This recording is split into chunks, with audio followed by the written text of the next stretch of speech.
अजब तबाही का मंजर है या गझलचा उत्तरार्ध अंजुम यांची गझल आणि भावानुवाद doctor Naseem M Pathan madam शोलापूर.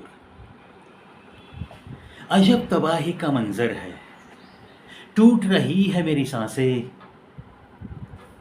नाम तेरा फिर भी लब पर है. टूट रही है मेरी सांसें, नाम तेरा फिर भी लब पर है. बिन तेरे काटे हैं मैंने दिन, बिन तेरे काटे हैं मैंने दिन. अब मगर जीना मुश्किल है, अब मगर जीना मुश्किल है. मेरे एक गुनाह पर ही, मेरे एक गुनाह पर ही पत्थर हर एक के हाथ में है, पत्थर हर एक के हाथ में है. पहा मित्रांनो, हा शायर म्हणतोय अजब तबाही का मंजर है. असा बर्बादीचा जो माहोल आहे ना, हा मी कधीही बघितला नव्हता, कधीही अनुभवला नव्हता. काय सांगू प्रिय तुला, कोणत्या शब्दात वर्णन करू मी या बर्बादीचं.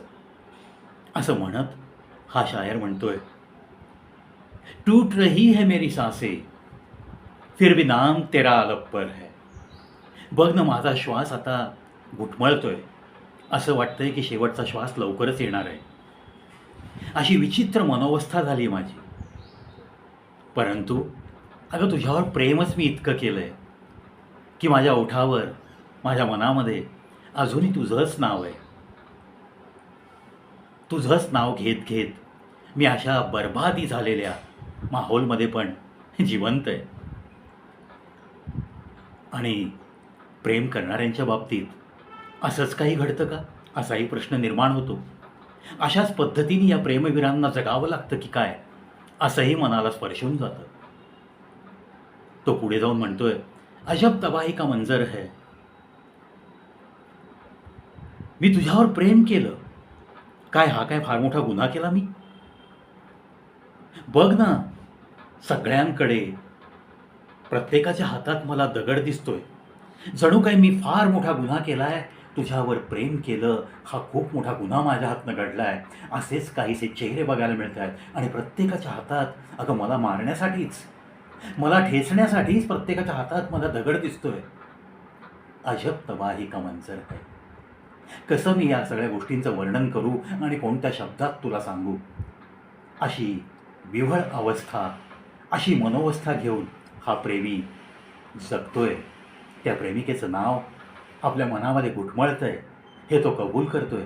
त्याच्या ओठावर अजूनही कसंही वातावरण असलं, कितीही लोकांनी माझ्यासाठी दगड हातात धरली, तरीही मी मान्य करतो, हो, मी तुझ्यावर प्रेम करतोय, मी तुझ्यावर प्रेम केलंय, भरभरून प्रेम केलंय. आणि हा जर कुणाला गुन्हा वाटला असेल तर मी प्रत्येकाकडून दगड खायला तयार आहे. असंच हे प्रेमवीर सांगत असतात. आणि खरं सांगू मित्रांनो, खरं प्रेम यालाच म्हणतात, अगदी यालाच म्हणतात. समाजाला घाबरून, दगडांना घाबरून एखादा माणूस पळ काढतो, मग ते प्रेम नसतं, ते खोटं तकलादू, खोटी खोटी प्रेम, खोटी खोटी आपुलकी दाखवत जगलेला तो व्यक्ती असतो. म्हणून अंजुमच्या या गझलच्या अगदी जर खोलात शिरलो ना आपण, तर मग खरं प्रेम म्हणजे काय हे पण समजायला जरूर लागतं. आणि मग अशा ह्या गझलांचा भावानुवाद करण्याचं जेव्हा डॉक्टर नसीम एम पठाण या ठरवतात आणि गझल फुलांचं ऋतुसत्य या पुस्तकाद्वारे हा गझल के फूल या गझल संग्रहाचा भावानुवाद ते लोकांसमोर मांडतात, तेव्हा आपसुकच माझ्यासारख्या छोट्या कलाकाराला पण हा भावानुवाद जास्तीत जास्त मराठी जनांपर्यंत पोहोचावा, त्या गझलचा अर्थ, गझलची गोडी वाढावी आणि अंजुम सरांचं कार्य अगदी कोपऱ्यातल्या माणसापर्यंत पोहोचवावं, याच सदहेतूने मी हा सेगमेंट सुरू केला आहे. आपल्याला हा गझल फुलांचं ऋतुसत्य 19वा भाग कसा वाटला, नक्की वाट पाहतोय तुमची. कॉमेंट बॉक्समध्ये जरूर व्यक्त व्हा.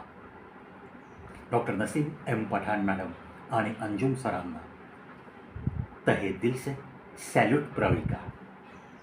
पुन्हा भेटूयात कविप्रवेश शो या यूट्यूब चॅनलवर, जो एकमेव चॅनल ज्याने विविध रंग आपल्याला नक्की दिलेत. 6785 व्हिडिओज.